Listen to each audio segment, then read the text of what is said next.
16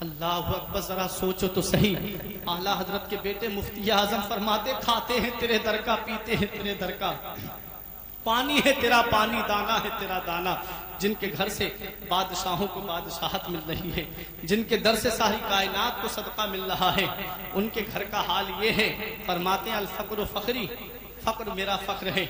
مدینے والے مصطفیٰ نے اپنی بیٹی کو رخصت کیا تو میرے نبی ارشاد فرماتے میری بیٹی فاطمہ آج تم ہمارے گھر سے جا رہی ہو، میری بیٹی جب کل قیامت کے دن تمہاری اور ہماری ملاقات ہو تو ہم سے اس حال میں ملنا، میری بیٹی کہ تیرا شوہر علی تجھ سے راضی ہو، میری بیٹی تیرا شوہر تجھ سے راضی ہو۔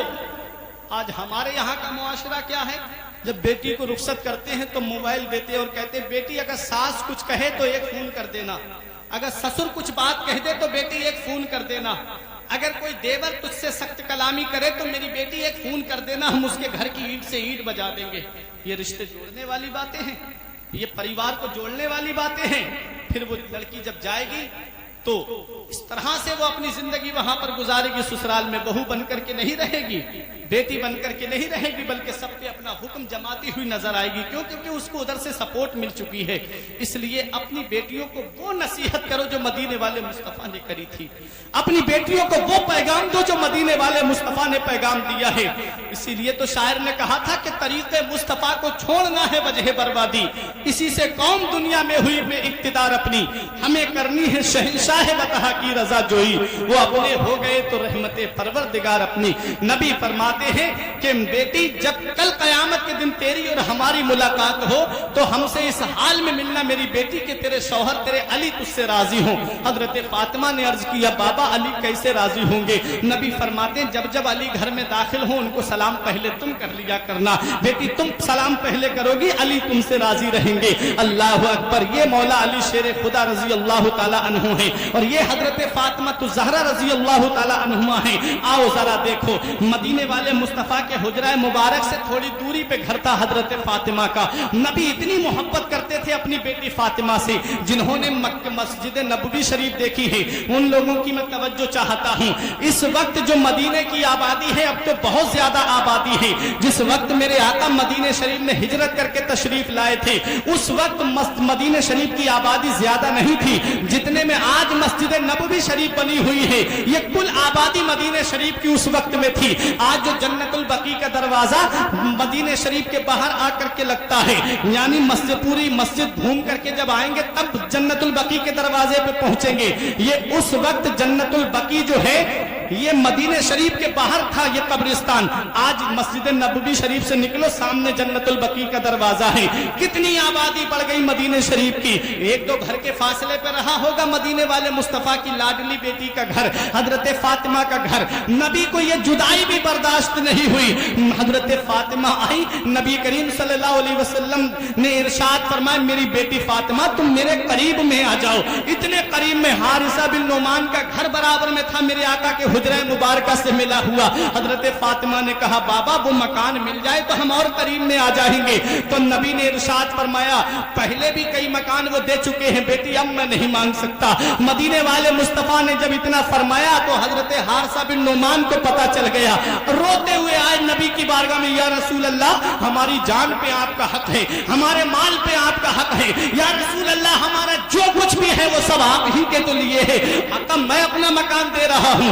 میرے نبی نے اپنی بیٹی کو بالکل اپنے حجرہ مبارکہ سے ملے ہوئے مکان میں رکھا اور اتنی جدائی بھی برداشت نہیں ہوئی۔ اس میں سے ایک روشن دان کھلوایا میرے نبی نے اور وہاں سے کھڑے ہو کے اپنی بیٹی سے فرماتے تھے بیٹی فاطمہ ٹھیک ہو؟ میری بیٹی فاطمہ سب خیریت ہے؟ آؤ ذرا دیکھو یہ مولا علی شیر خدا ہے اور یہ حضرت فاطمہ ہے۔ نبی کتنی محبت فرماتے اپنی بیٹی فاطمہ سے، نبی ان کو جگانے کے لیے آتے تھے تہجد میں اور نبی کہتے تھے السلام علیکم یا اہل بیتی، میرے گھر والوں اٹھو تمہارے اوپر سلام ہو۔ میرے آقا فرماتے تھے اٹھو نماز کے لیے اٹھو۔ نبی کریم صلی اللہ علیہ وسلم اپنی لاڈلی بیٹی کو اٹھاتے تھے۔ یہ زندگی مبارکہ گزر رہی ہے حضرت فاطمہ کی، جب یہ دو سمندر آپس میں ملے۔ سورہ رحمان پڑھ کر کے دیکھو، اللہ قرآن میں ارشاد فرماتا ہے مرج البحرین یلتقیان بینہما برزخ لا یبغیان یخرج منہما اللؤلؤ والمرجان. میرے رب تبارک و تعالیٰ نے ارشاد فرمایا